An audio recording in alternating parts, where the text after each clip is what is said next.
After the show, be sure to go to lootcrate.com/Steven Larson and enter the promo code FRIENDO. You get a discount on your subscription, and if you sub by the 19th of this month, you can get the Villains 2 crate featuring items from Marvel, DC, and more. And if you do use the promo code, we get a little kickback too, so everybody wins. Hey, friendo, Steve here. And Larson. Welcome back to Going In Raw, the best wrestling podcast on the Steven Larson channel. Okay, I was wondering where you were going to go with it, but that's a claim that I can stand by. That's a solid claim that we can make and stick to, and then we just move on from there. We try to get a little bit better. Like, it's the best wrestling podcast on anything. I don't know. It should be the best wrestling podcast. ... Extended pause. Steven Larson's channel. Okay, yeah, there you go. So people get to thinking that we're going to make a claim like it's the best wrestling podcast, period. Right, and then maybe they'd stop paying attention for like half a second. They don't notice that we said our channel. Yeah, we can just kind of say it under our breath. Exactly. So we're not legally obligated. Like, we're not under legal jurisdiction.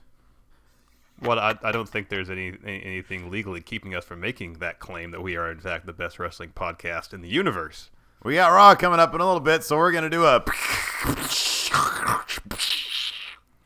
Sound like a modem. Yeah, come on. Oh, Raw cap. There you go. Not much happened on Raw last week. No, not much happened. I think they were probably hampered by the fact that I like what they're doing with the whole Cena's nose, bro. I mean, they're doing what they can with it. Yeah. With the Cena's nose thing. They have Rollins come out there and talk a bunch of shit. Yeah, so I like okay. He had a custom T-shirt.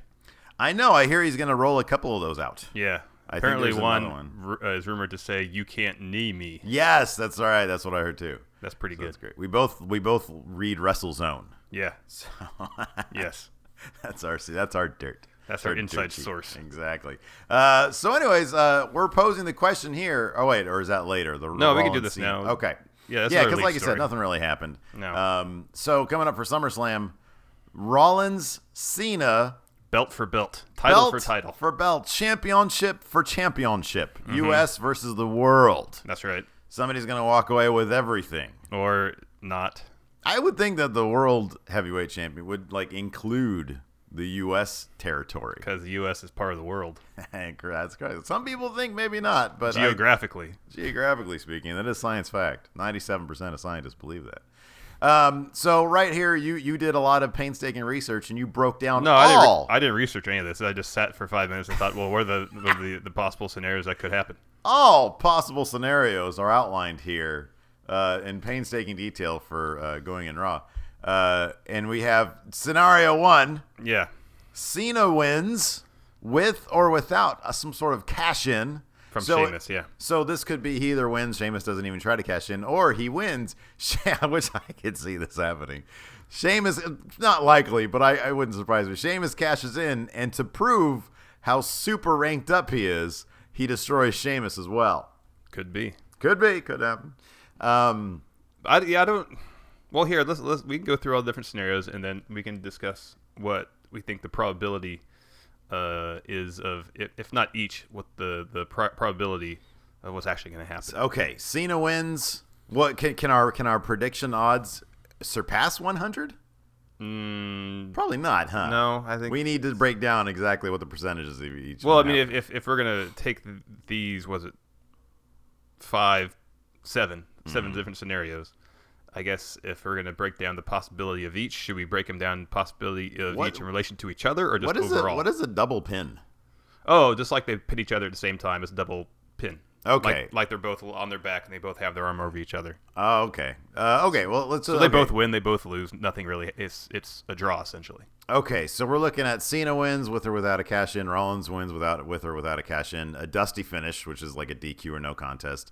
A double pin, which is also kind of a dusty finish. Kind of. And then a triple threat. Sheamus inserts himself. It's sort of like what Rollins did at WrestleMania. Right. During the course of the match, he comes out and tries to cash in, as opposed to doing it after the match. What if this? This is the scenario I could see.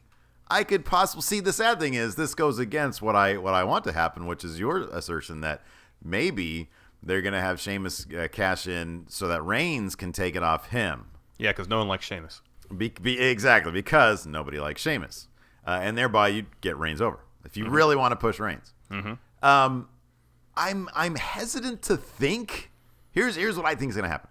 Okay. I'm hesitant to think Rollins is going to get cleanly pinned again. Yeah. Because they just did that. Now, it wouldn't surprise me if they did that again. Well, because he didn't the get cleanly WWE pinned. He tapped out. Oh, he tapped out. Yeah, I know. But he lost cleanly. Clean. Yeah. I don't see Triple H having him lose cleanly again. Agreed. I could see... I was going to say, and now this doesn't sound that great, but I was going to say I could possibly see Rollins winning either by, being strong but maybe cheating a little bit, because I also don't see them having him pin Cena cleanly necessarily. Yeah. I could see Rollins winning somehow.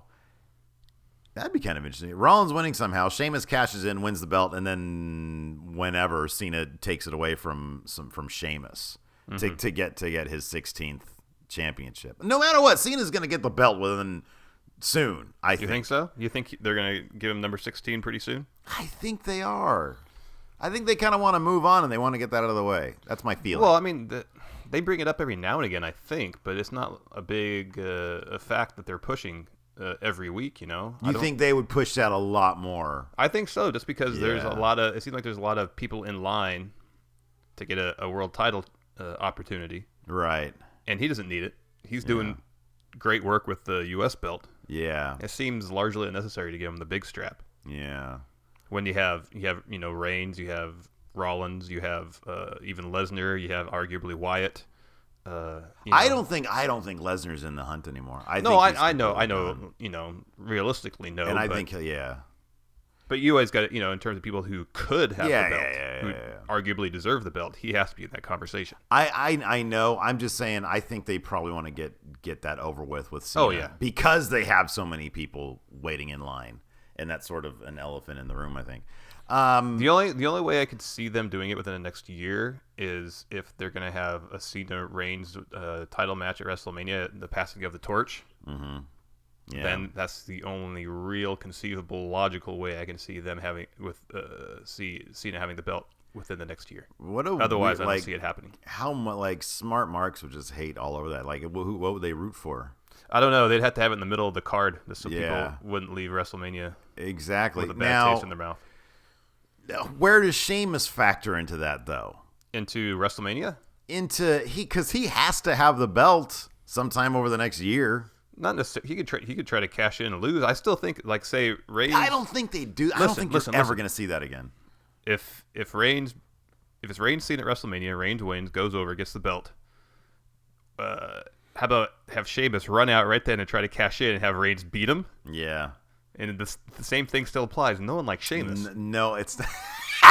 See, I agree with you, and I would love that. However, I think they have invested too much into Sheamus, and I think they really like. I think the WWE really likes Sheamus. I think he's going to have the stupid belt. Then he better do it before WrestleMania. Yeah, I don't know. I still feel like so dumb putting that briefcase on him. If it's not Cena Reigns for the title at WrestleMania, then I feel like it has to be a Shield triple threat match. All right, bottom line, who do you see coming out of SummerSlam with the title? It's going to be a scenario where both parties leave with the belts they came in with. Really? I think so. Yeah.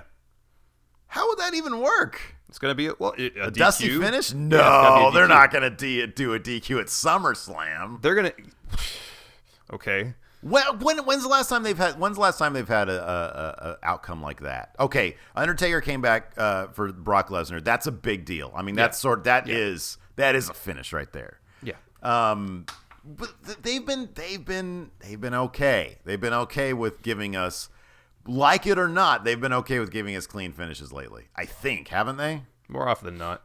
I mean, even if it's a cheating clean finish, it's not this has been, a DQ, winner is this guy, but still champion. But they haven't really done that. I think something definitive is going to happen at SummerSlam. It's going to be one of two finishes, I feel like. It's going to be kind of a DQ thing. I don't know if via interference or something else. Or Rollins will go over. Because from what I've read, that this Rollins Cena program is going to continue for a while. Yeah. So I guess if pattern holds, Cena loses the first contest, Yeah, and wins okay. every subsequent match after that. Okay, I'm more likely to go with that. I'm more like because they seem to like doing that right now. Cena loses one, and then he continues wipes the on. mat with his opponent for Yeah. 3 or 4 straight matches. All right, well I'll go with that. I'll say, what would that mean coming out of SummerSlam then? Well, it would either mean that nothing changes or Rollins has both belts. And if Rollins has both belts, is he gonna drop the U.S. title, or is he gonna continue the U.S.? It would be interesting if he could, as world champion, continue the U.S. Open champion. Chip every week. That would be interesting. I think that's kind of a big money thing for them now. I say, you know what? I say Cena comes out of SummerSlam with both titles. Okay, that's what I say. What do you say? What definitively? What happens? I told you what I thought was going to happen. I think it's going to be a push. I think this could be a DQ. Really? At SummerSlam, you think they're going to push? I think the more likely scenario, rather than a DQ, I think the double pin. I'm going to ask you. I want you to think about this. I want you to think about this. And at the end of the episode, after Kayfabe Corner, I'm going to ask you again what your definitive answer is. That is my definitive answer. I'm not going to change by thinking about it for another half hour. I think that's no way that's going to happen at SummerSlam. Based on the information we have right now, I mean, granted, things could pop up during the next 2 weeks. That could change my opinion, but right now, I don't see a big sea change like that with one guy having both belts. All right, well, right now without a huge buildup for it. I see. I want to do our predictions now. We got to wait till next week. That's right. I guess so. All right. All right. So, anyways, in other news, Roman Reigns was what is it? Did you watch the video of this? Roman Reigns got attacked by a fan. I tried to, and it wouldn't load. Okay. He looked really, really, really he looked like he was victimized. He was really stunned and shaken. Like he was sort of in the corner, like taking a breather. And from what I understand, somebody threw a fake Money in the Bank briefcase. Yeah. At his head, I guess. It would have to be his head because he really looked like, he looked like, he looked like he just got jumped. Did he look like he got knocked out? No, but he looked like he had been violated. You know what I mean? Like he looked like he had been emotionally taken to task. It's one thing to be booed, it's another thing to be attacked.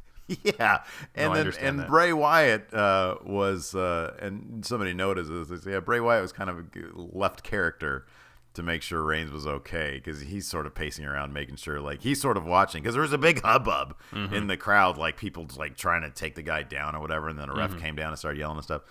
So it was kind of a big thing, and Reigns just looked like it was weird. Yeah, like Reigns wasn't there at the ropes like yelling at the guy. He was like, oh, why did you do that? That's what it looked like. It was like kind of far away, but like he was licking his wounds. Kind of, yeah. So apparently all Sheamus really has to do is throw the briefcase. If Reigns gets the belt, is just throw the briefcase at him. What I found interesting, I read this morning again on WrestleZone because that's our inside source for all wrestling information. Was that the WWE allegedly has banned the perpetrator of this assault forever, for all time. So how would you do that? Would you have like a Scott Steiner-esque picture? That's what I was going to say. In every security outlet booth, he should test that. He should grow a beard or cut his hair. Like that seems like it'd be easy to get around in like a year. Like we go to an event like maybe once a year or so. Yeah. If that, I think it'd be easy to sneak in to get in. I think so. Like I mean, maybe they banned his credit card. I don't know, so he can't buy tickets. Then does he have no friends? Like, hey, we're going to SmackDown. Can you get the tickets? Because I'm supposed to be banned. I'm like, yeah, that's fine. It's not a big deal. And then you put on a hat. You know. Well, maybe since put on some Roman Reigns merchandise so that nobody's going to suspect you. But it was in Australia, so I think they only go there maybe once a year. Oh, then yeah, okay, well. So it might be easier to do that then. Beaned. Yeah. Beaned. Yet another thing in Australia has been beaned. And then good news for NXT Brooklyn. It sells out. It's sold out. Sold out. 13,000 people will be there, according to Triple H. That's good. Man, I wish we were going to this. It's kind of cool. I know. I want them to do like a big thing. I want WrestleMania to be here again But you want to be in Sacramento, though. I just want to do wrestling. Yeah, I kind of want to have it in Orangevale, to be honest with you. I don't know if there's a venue large enough. The Louis Pasteur Middle School has a decent little half auditorium thing. What was that like? You remember the one at Cordova with all the big steps? Yeah, that's like that's not an auditorium. What is that? That's like a battle arena, like a death arena. What is it? Well, I think it's you mean a coliseum. Coliseum, yeah, it's like a coliseum. It's like a small coliseum. They could have it there. It's like an amphitheater. I mean, come on, it's NXT. Nobody knows about it. All right, we're gonna do Q&A today. Yeah, Q&A. Good. I was hoping you'd do that. Yeah. You want to read the questions? Sure. Mercury Artist. With the Cena-Owens feud ending, where do you see Owens next year taking him? Well, hopefully he'll have a lengthy program with Cesaro. Yeah. With Cesaro. You know what? I hope they make him the guy that sort of he's sort of like a Bray Wyatt. I could see him being like a Bray Wyatt 2.0. Like, for some reason, he always comes off as like a major threat, even though he seemingly loses like a bunch of his shit. Yeah.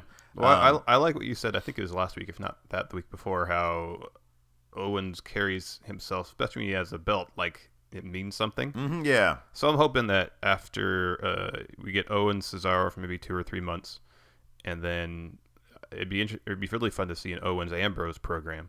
Yeah, that'd be a lot of fun. And whether that involves the IC belt or whatever Owens does after that involves the IC belt, I think it would be top-notch stuff. So there's so many people. I even think, and I'm not a Ryback fan, mm-hmm. but I could see an Owens Ryback feud being kind of entertaining. Yeah, you know what I mean. There's not a lot. I'm trying to think of anybody that I wouldn't be entertained by watching Owens go up against.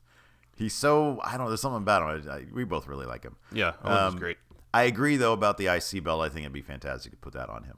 Yeah. Next. Alex Shez, we kind of covered this earlier. Since Cena Rollins is now going to be a thing, how soon do you think WWE pulls the trigger on breaking Ric Flair's record, if at all? I think SummerSlam is it for me. That's my thing. SummerSlam. Well, he would only if Cena gets at SummerSlam, he'd tie Flair's record at 16. Yeah. So we need one more. Then Sheamus cashes in, and then Cena beats him the next week. No, that's not going to happen. Next. Avid of King's Landing. How do you feel about Paige yelling out spots so loud we can hear? Apparently she's aware of it, and she's trying to keep it down. Oh, okay. Yeah. So you heard that apparently it was supposed to be Hogan on that Stone Cold podcast. Mm-hmm. That's why it ended up being Paige. Mm-hmm. Brother.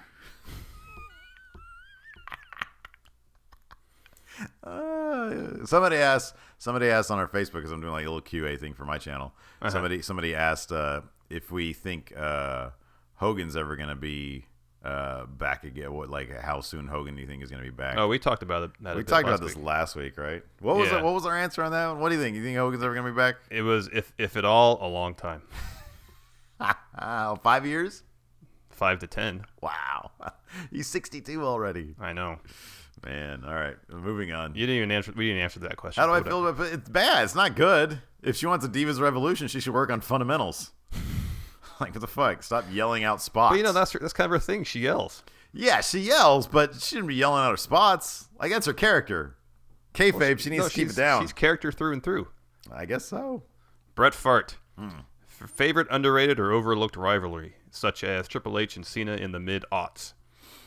I can't think of a single Triple H rivalry besides like maybe The Rock. Like he was always great. He was always a great heel. Yeah. But there was never I never felt like there was a Triple H rival. Like, you think of Stone Cold and The Rock, Yeah. You think of certain rivalries that were just like, boss. Yeah. Freebirds versus the Von Erichs.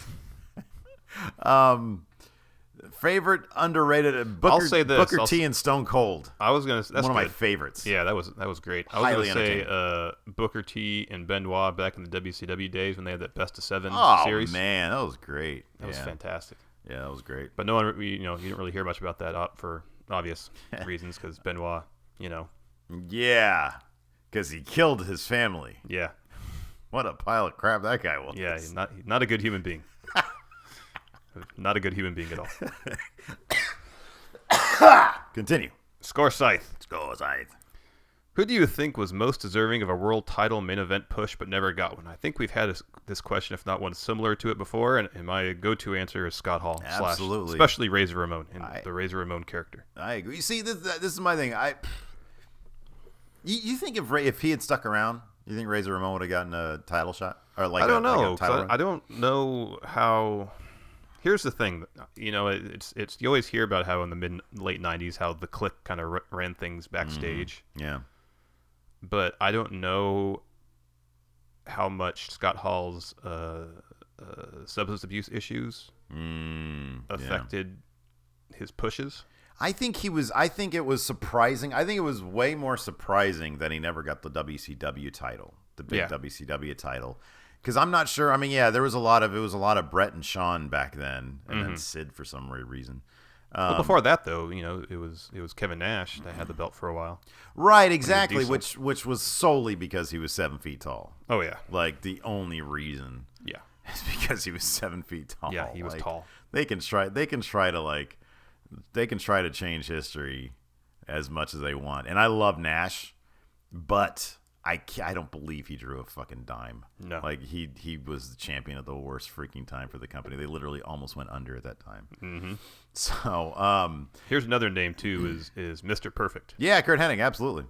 Absolutely, I agree with that. And then Piper never had the world title. Yeah. And that was weird. I think, like, ages ago when I was like really starting to get into wrestling, that always surprised me that Piper never had the WWE title at some point. Yeah. Won off Hulk in a cheat way and then lost it 2 weeks later. That surprised me. That never happened. So yeah, I'd say those are all qualifying names. Yeah. Where was I? Oh, I am Blackman 27. Did Piper? What? Did Piper have the WCW title? No, I don't think so. I think the only belt he ever won in either WCW or WWF was the IC belt. Yeah, I remember there was some sort of janky finish in WCW for the big gold belt with Hulk Hogan, and then Hogan claims that Piper didn't get it, so maybe he was stripped. I forget. I don't know. We'll have to look it up later. Yeah, but yeah, there was definitely nothing definitive. Yeah, it was probably one of those NWO deals, Yeah. All right. I am Blackman 27. What do you think will happen to Raw and stuff once Vince has either retired or is no longer around? I think we'll probably see improvements, to be honest with you. Yeah. I mean, I think that a lot of the stuff that Triple H has had his hands on has panned out really well. I think that developmental in NXT is really good. And so I think that I'm not sure. I'm trying to think of decisions that we've sort of heard were Vince's recently. Let me ask you this. Okay. If Vince retired 4 years ago, do you think we would have seen the Undertaker streak broken? Because I think that has worked out. Yeah, I think so too. But I don't think that would have happened if Triple H had been in charge. No, I don't think so either. It wasn't Triple H in one documentary who said that streak should never be broken. And I believed him, as a person then. So I think there may be some risks out there, some risky decisions that Vince has made relatively recently like that have probably played out, and that might be a bit of Vince's natural sort of old school promoter mind at work that still works. But I think overall he's still I think that if he works as much as people say he does, he's probably burning out a little bit. Like maybe have him stick to big ideas, Yeah. Well, as opposed to telling Michael Cole what to say. Repeatedly, you hear that through various people that Vince has kind of lost touch with what his fan base wants these days. Right. And between that and his it seems like his kind of fickle attitude towards things sometimes, that he'll just come up with an idea and come up with a plan about how to push a particular individual, and then about halfway through said plan he'll just give up on it. Yeah and direct that focus to somebody else. Right. He seems like he has a problem seeing things through to completion. Yeah, with a lot of his ideas. Cesaro is a big example of that recently. Yeah. The whole brass ring thing. Yeah. So yeah, I mean, if NXT is any indication, things will be looking good. It's funny. I saw a thing on WWE.com like a couple weeks ago when Cesaro started coming up a little bit more. That said, why it was like an article that said why Cesaro is grabbing the brass ring and isn't going to let go this time. And it made me think that like Triple H knows that Vince probably isn't watching the website. Yeah. Because that's just after he made that comment and people were kind of like, well, fuck you, plenty of people have gotten the brass ring and then you just bury them. Yeah. It made me think that, hey, the old man doesn't read websites. He doesn't know how to do internet. So let's just go ahead and run that article. Triple H is being subversive online. Anyways, move on. Kaufman. My son. How did you guys get into professional wrestling? What introduced you? Yeah, that's the question. Honestly, was hanging out, like, once I started hanging out with you guys, with the crew that we run with now. Like, when I entered into the group, they were watching wrestling. And so, like, I started watching wrestling, and I dug it. Like, if I didn't dig it, I probably would have been like, yeah, I don't know about this. I'll make new friends. But, like, I liked it. I was like, this is cool. NWO is pretty cool. Like, this Attitude Era where you can literally see Terry Runnels' vagina. Remember that? They showed it. I was fine with that. I was like, that's good. So that got me into wrestling. I don't remember if it was watching WrestleMania 1 on video or just coming upon it on USA Network when I was a kid. I don't know which happened first. Yeah. But they definitely one fed into the other. Yeah. I think I came upon it on TV once when I was, I don't know, probably 6 or 7 years old. So I'd been in the mid-'80s. Used to just watch it every Saturday. And then the video store in our town we lived in then had WrestleMania 1 on VHS. Seems like pretty soon after it happened. Right. So I used to rent that all the time. All the time. Yeah. It's like 3 times a year I probably would watch that. God. And in the mid-'90s, the freaking WCW title belt was vacated so many times. I know. Piper never had it, though. Yeah, I did think so. So that's what got me into it. I watched it pretty religiously for, I don't know, 3, 4, 5 years. Right. And then kind of like early 90s, I got out of it a little bit and then got back into it with the NWO and the Attitude Era. Watched it for a few years and then kind of got out of it for a little bit. And then 4 or 5 years ago, got back into it. It brings us to today. Yay! So, Dustin Schnau, or Schnau. I can't remember. He told us how it was pronounced, but then I forgot. Where do Axel and Sandow go now that they basically lost their gimmicks? Anywhere is better than they were headed. Yeah. Like that was there was one shining light amidst the Hogan controversy. It was the fact that these guys didn't have to do their stupid fucking gimmicks anymore. I know. So see, like Axelmania was, I didn't mind it when he was still Curtis Axel. Yeah, I know. And he would just kind of ape, the Hulkamania stuff a little bit. Yeah, it was too much once. But then when they did a full-on impression, it was dumb. I know, it was just bad, and it was comedy, and you can't go to that level of comedy. I hope that they. I think for them, the primetime players are a good template if they want to run as a tag team. You can be serious and have comedic elements. Like you can be a serious threat and have comedic elements. I mean, granted, there's a lot of comedy in the primetime players, and we love that. But when they get in the ring, like you look at Titus, and he's literally throwing people around. Axel and Sandow are both good wrestlers, and they have good chemistry. They're charismatic. Run with that as opposed to sticking them with something ridiculous, Yeah, I was pretty hopeful after the Mizdow stuff that they would actually find something for Sandow to do. Oh man, I know. They had such an opportunity to take that to another level. Yeah. But instead, it was just like he was before, kind of a revolving door. Although he kind of stuck on the Macho Man Dow thing of impressions. Yeah. So hopefully they go up. And it's funny because once the Axelmania thing started happening, you see the charisma that Curtis Axel had that they never really got across. So, just stick with that, I guess. Hopefully, but who knows what's going to happen. Yeah, I don't know either. David Rogers with, is it Jushin? Yeah, Jushin. With Jushin Liger announced as Tyler Breeze's opponent for NXT TakeOver, what other big names could you see or would you like to see come to NXT?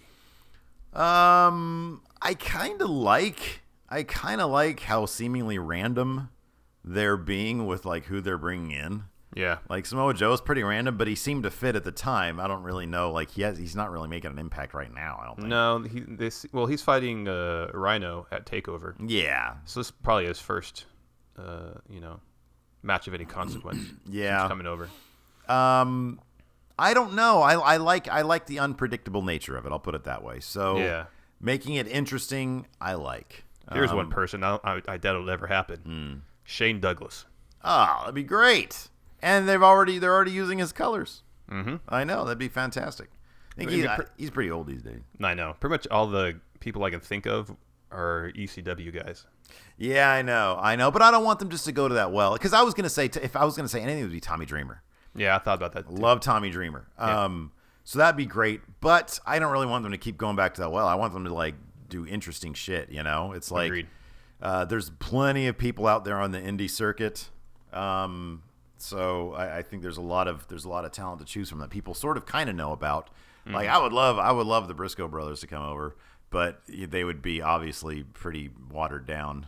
Mm-hmm. But I don't know, maybe not. You know, like Kevin Owens. You know, he had some moves that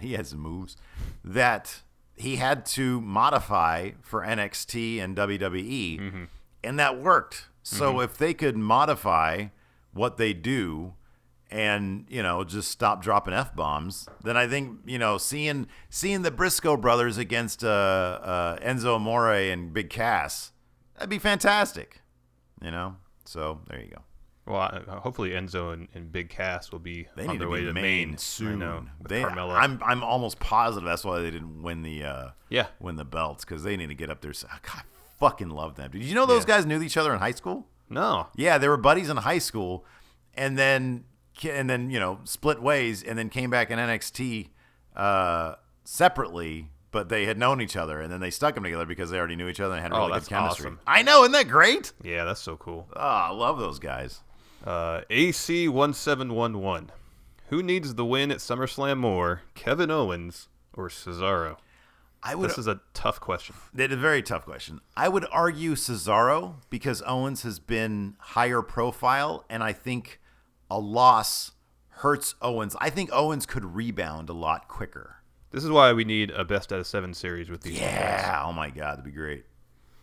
Yeah, I agree. It's just too bad there's nothing on the line, you know?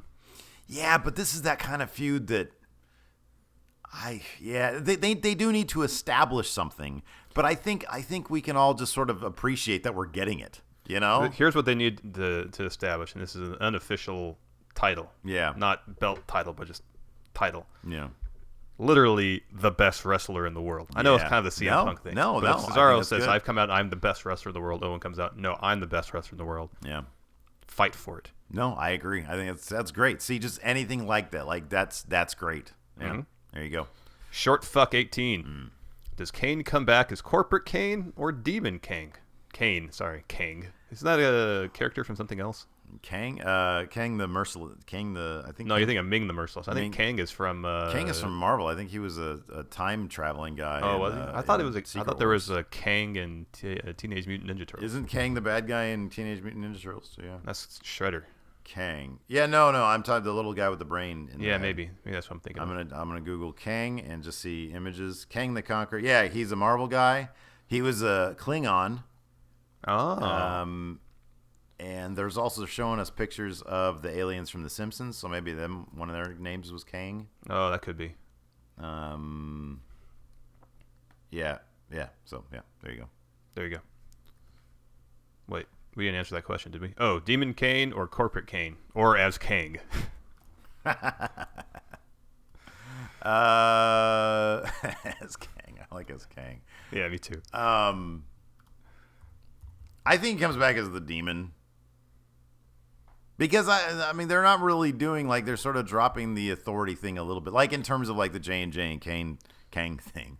They're sort of dropping that, so I could see. Yeah, and they're really kind of towing the line whether the authority is really a heel faction or, I guess, a face faction. Because Stephanie coming out for the Divas Revolution, that was a face move because the Bellas, I guess, are heels. Right.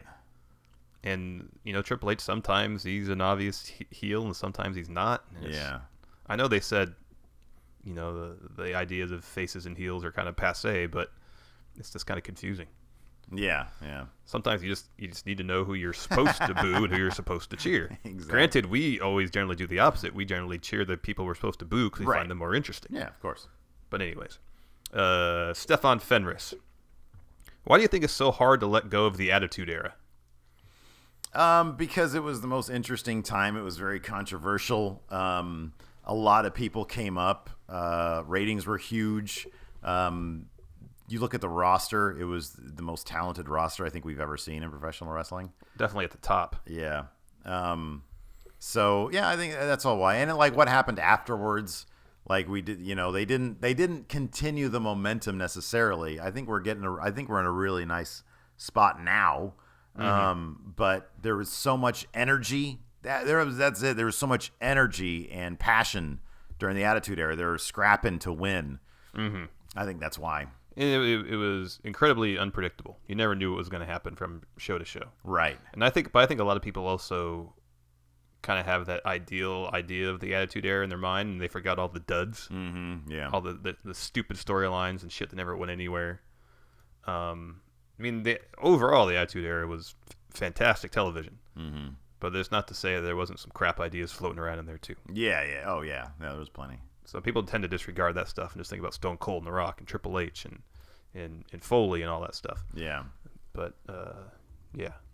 There was some bad with the good. Absolutely. All right, last question. Born to Run 19. Hey, friendos. Hello. Vince McMahon has tasked the two of you with creating the perfect wrestler, or at least your idea of the perfect wrestler. What attributes from various wrestlers, past and present, would you give your wrestler, and what would his finishing move be? Let's see here. Brock Lesnar's body. Yes. Whose mouth? Macho Man? That'd be weird. Dusty? No. I mean, ability, not literally their mouth, Yeah, but their ability to talk. No, their ability to talk. I've always just been a fan of. I've always been a fan of the CM Punk version, the CM Punk way of talking, because it was so earnest and it was so almost angry, like in the later days, Yeah. like he would just start going off on people, Yeah. and you didn't know what he was going to say. I've always been a big fan of that, especially these days, Yeah. keeping it real. Okay. So we got Lesnar's body, Punk's mic skills. Yeah. Whose moveset? Beef jerky, maybe. No, that's not a real wrestler. Oh, right. Whose move set?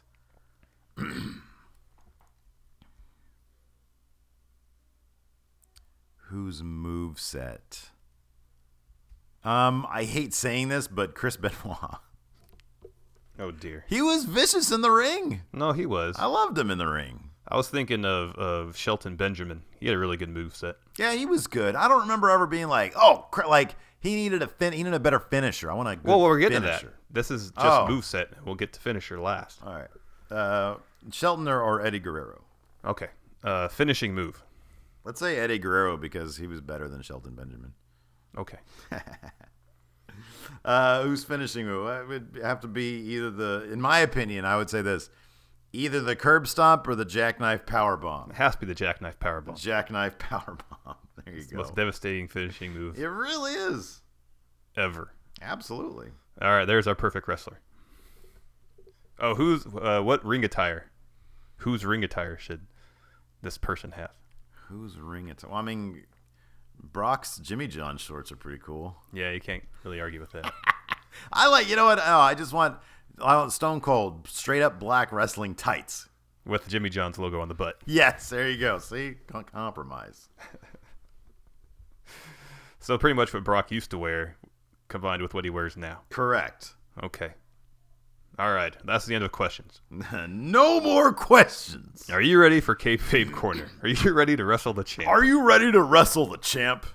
If anybody can I tell you what, if anybody can tell me where the phrase, specifically where we get the phrase, "Are you ready to wrestle the champ?" If you can tell us where we got that from, we'll send you out a care package. Sure. Like one of my t-shirts. There you go. You guys want that. Unwashed. I've got a pen and I've got a piece of paper. I'm ready for Kayfabe Korner. All right. 12 names, 6 real, 6 fake. Lord. Oh, boy. Oh, boy. There's a theme. Oh, there's boy. a bonus question. Oh, and no. The bonus question might be worth 2 points. I don't feel good about this today. Okay. My confidence is low. This is a good list. I feel good about this one because I spent a lot of time researching it. Very well. Number 1. Okay. Sexton Hardcastle. Real. Yes. Number 2. Mean Johnny James. Mean Johnny James. Mean Johnny James. I'm going to say real. Fake. Oh, bummer. Number 3, Gix. Gixx. Gixx. I'll say real. Yeah. Okay. Number 4, Yeah. Death Mask. That's real. Yep. Yeah. Number 5, Gus Griffin. Ooh, that's fake. Nope. Oh, Real. fuck. Okay. Number 6, Steed Strong. What's the first name? Steed. Like a horse? Yeah. Okay. Steed Strong. I'm going to say that was a real name that you altered to make it fake. It's fake. Okay. How many have you gotten? 4? 4 so far. Okay. Number 7. I'm doing better than I thought I was going to do. Yeah. The Cockroach. That's had to be a real name of somebody. That's real. Fake. Really? Yeah. It's got to be like an number 8. guy. Go ahead. The Great Mortimer. The Great Mortimer. Nobody's going to be called great if they're Mortimer. It's fake. Real. Really? Yeah. Okay, go on. Mega Machine Mark. Fake. Yeah. Okay. Galactic Gladiator. Real. Fake. Fuck. The Spoiler. Fake. Real. Fuck. Last one. Jack 4. How do you spell 4? Fore. Fake. Yeah.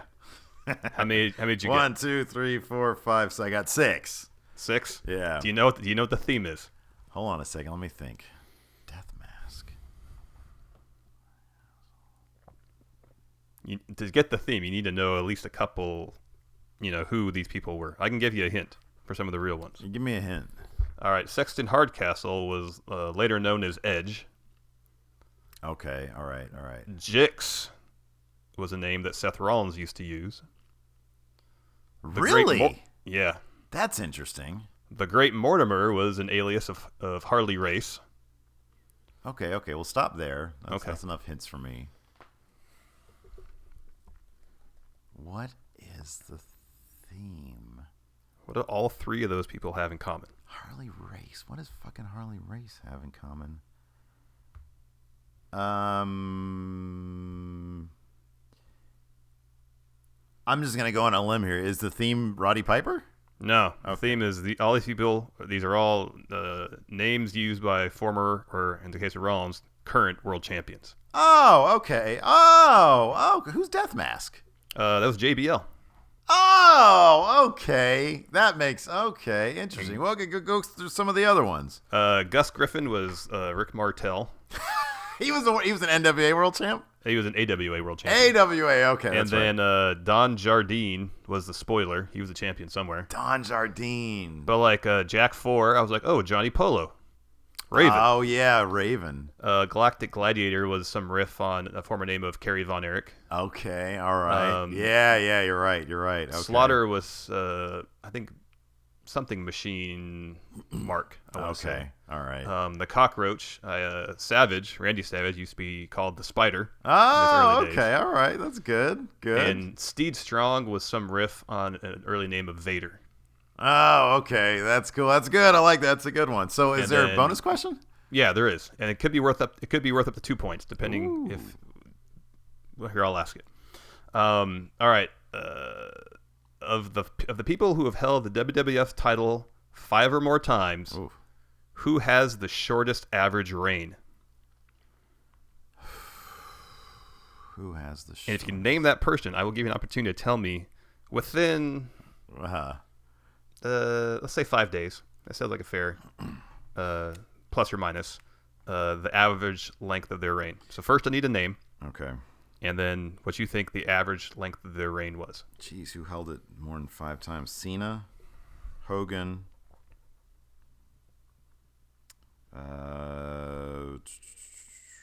Yeah, are these world champ or you said WWE or WWF? Okay. Yeah, this is WWF. Okay. It's got to be.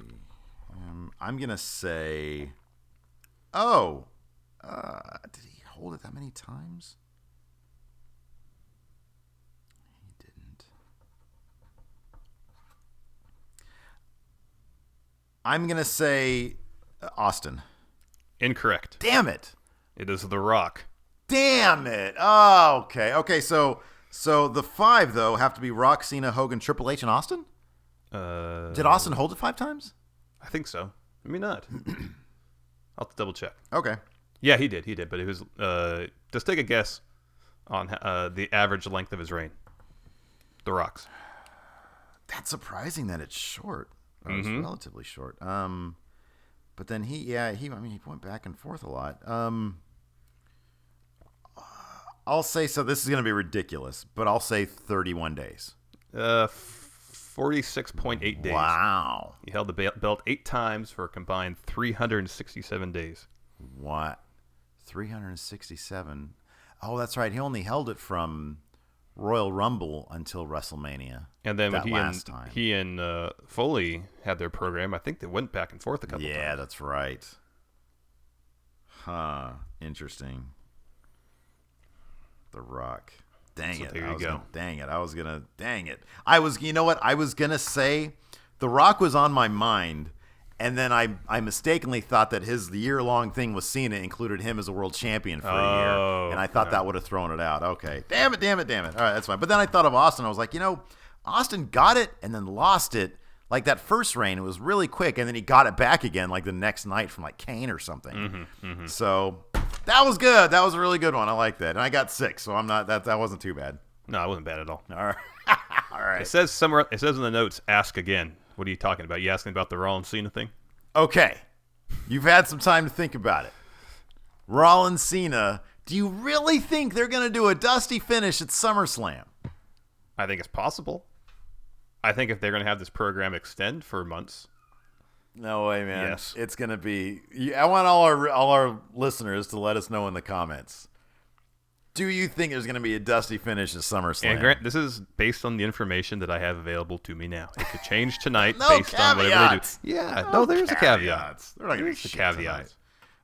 Is this next week? Is this week the go home show? No, it's next week. Okay, But next week we do our predictions. that's right. All right, well, that's our episode of Going In Raw. Yeah. We'll talk to you guys later. Goodbye.